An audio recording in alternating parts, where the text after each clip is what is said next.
प्यारे बच्चों नमस्कार। मैं अंकित दुबे आपका स्वागत करता हूं स्मार्ट स्टडी बाय अंकित यूट्यूब चैनल पर। यह क्लास है पॉलिटी की, जिसमें हम चल रहा है मौलिक अधिकार पे, और ये पैट को टारगेट करते हुए पूरा बैच है। जो भी साथी नए हैं चैनल सब्सक्राइब कर लें, बेल आइकन को क्लिक कर लें, जिससे कि आपको आने वाली अगली नोटिफिकेशन जल्द मिले। तो हम चलते हैं अनुच्छेद। आज हम पढ़ेंगे धार्मिक स्वतंत्रता का अधिकार क्या है। कल हम आर्टिकल 24 तक देख चुके थे, शोषण के विरुद्ध अधिकार था। आज धार्मिक स्वतंत्रता का अधिकार आर्टिकल 25 से लेकर 28 तक है। कब तक? 25 से 28 तक। आर्टिकल 25 कहता है किसी भी धर्म को मानने, आचरण, प्रचार प्रसार करने का अधिकार।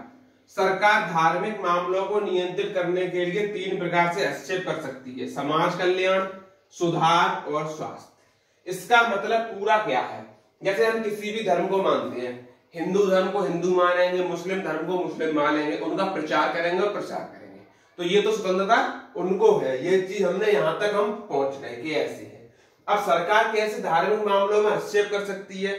जैसे आप कोई कार्य करा रहे हैं, कोई मामला बिगड़ गया, उसको बिगड़ने से रोकने के लिए वो हस्तक्षेप कर सकती है कि आप समाज कल्याण के बारे में सोच रहे हैं, कुछ सुधार हो रहा है, या स्वास्थ्य संबंधी कोई दिक्कत, इन सभी से रिलेटेड। इसलिए आर्टिकल 25 में ये बात कही गई है। आर्टिकल 26 कहता है धार्मिक कार्यों के प्रबंध की स्वतंत्रता। धार्मिक कार्यों का प्रबंध का मतलब क्या है?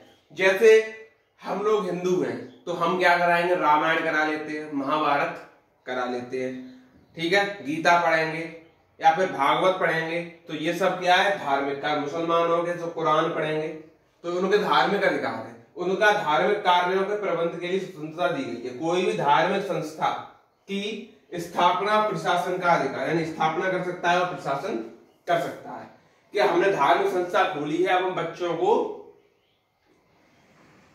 सभी पाठ पढ़ाएंगे धार्मिक संस्था से जुड़े हुए। ऐसी चीजें की परिकल्पना की जाती है। आगे चलिए देखिएगा आर्टिकल 27 और 28 के बारे में। 27 कहता है कि धार्मिक कार्यों के लिए इकट्ठा किए गए धन पर कोई टैक्स नहीं लगेगा।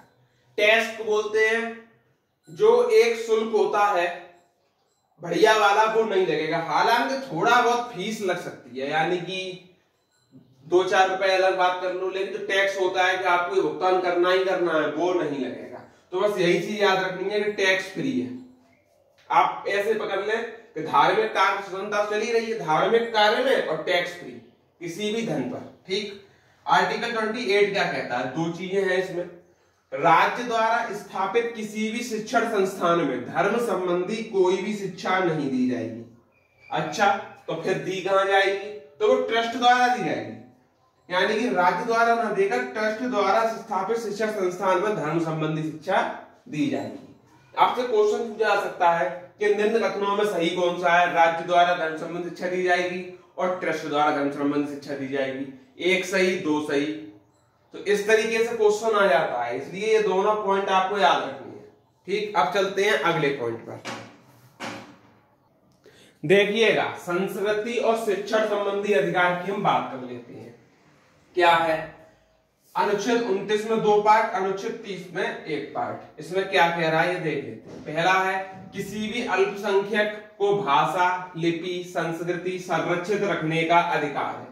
यानी कि भाषा है, उसकी लिपि है और उसकी संस्कृति वो है, वो अपने आप संरक्षित रखेगा। ये पॉइंट कह रहा है। धर्म है, जाति है, वंश के आधार पर कोई भी शिक्षण संस्थान शिक्षा देने से मना नहीं कर सकता, ठीक, कि आप उस वंश के, हम आपको शिक्षा नहीं दे सकते, ऐसा कहीं कोई मना नहीं कर सकता। अनुच्छेद 30 क्या कह रहा है? कोई भी अल्पसंख्यक शिक्षण संस्थान की स्थापना कर सकता है, बिल्कुल कर सकता है। राज्य से अनुदान देने में कोई भेदभाव नहीं करेगा। जैसे राज्य ऊंचे लोगों को अनुदान दे रहा है, वो तुम्हें भी अनुदान देगा, तुम भी शिक्षण संस्थान अपना स्थापित कर सकते हो। इसके तहत संस्कृत शिक्षण अधिकार भी समाप्त हो गए। अब बचा है संवैधानिक उपचारों का अधिकार, और हमारे कुछ और आर्टिकल भी बचे हुए हैं। देखिएगा आर्टिकल 32 संवैधानिक उपचारों का अधिकार। मूल अधिकारों को परिवर्तित करने के लिए उच्चतम न्यायालय जाने का अधिकार, ठीक। यानी कि हमारे मूल अधिकारों का क्या हो रहा है? हनन हो रहा है, तो हम वही सुप्रीम कोर्ट जाएंगे, अपने अधिकारों की मांग करेंगे। इसमें 5 रेट होती हैं, जो जिसका हनन होता है वो ये 5 रिट डाल सकता है। कौन कौन सी? बंदी प्रत्यक्षीकरण, परमादेश, अधिकार परीक्षा, उत्प्रेषण और प्रतिषेध। समझ में आ गई? यही वो 5 रिट हैं जिनको हम डिटेल में पढ़ेंगे और एक एक करके समझते हुए चलेंगे। लेकिन हम इन सभी रिटों को आपका जो चैप्टर है सुप्रीम कोर्ट पढ़ाएंगे तब हम इसको कराते हैं।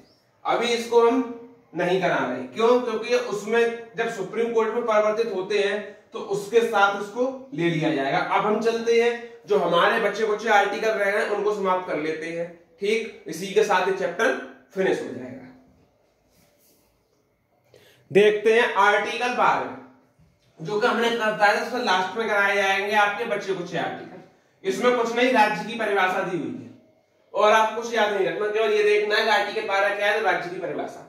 आर्टिकल 13 इंपोर्टेंट है और पूछा जाता है क्या कि सुरक्षा कवच मौलिक अधिकारों का किस आर्टिकल को कहा गया है, ये क्वेश्चन बना है। तो आर्टिकल 13 को सुरक्षा कवच कहा गया है। संसद ऐसे नियम कानून नहीं बना सकती जो हमारे मौलिक अधिकारों को कम करे। इतनी चीज आपको याद रखनी है। ठीक,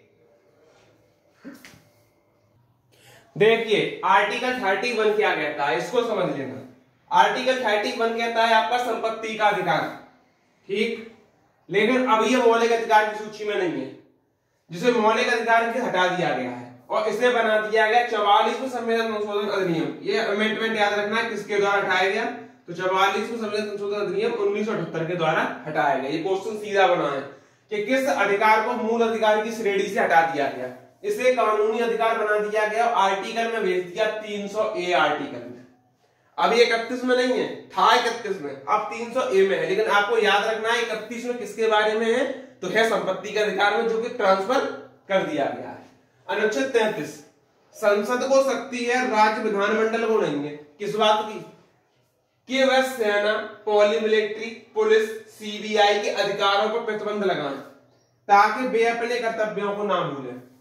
यानी कि पुलिस के कर्तव्यों को राज्य विधानमंडल नहीं रोक सकता, लेकिन संसद रोकेगी, इसलिए कि वे अपने कर्तव्य को ना भूल जाए। जैसे कि ये होते हैं, जैसे किसी कोर्ट में गए, आगे लोग ऐसे कर्तव्य ना लगाएं अगर, तो बढ़ चढ़ के और गुंडागर्दी लोग उतरेंगे। इसलिए कर्तव्य याद दिलाने के लिए सरकार प्रतिबंध जरूर लगाती है। अब चलते हैं, बच्चे 2 आर्टिकल और हैं। चलिए तो फिर आए अपनी क्लास को यहीं पर स्टॉप करते हैं। ये क्लास पूरी होती है, इसी के साथ आपका फंडामेंटल राइट जो चैप्टर है वो भी कंप्लीट होता है। बची है रिट, वो कराएंगे जब सुप्रीम कोर्ट और हाई कोर्ट पढ़ाएंगे। ठीक, अब मैं कुछ क्वेश्चन दूंगा कल, देखते हैं कौन कौन उनके आंसर करके लाता है। तब तक जुड़े रहें, धन्यवाद।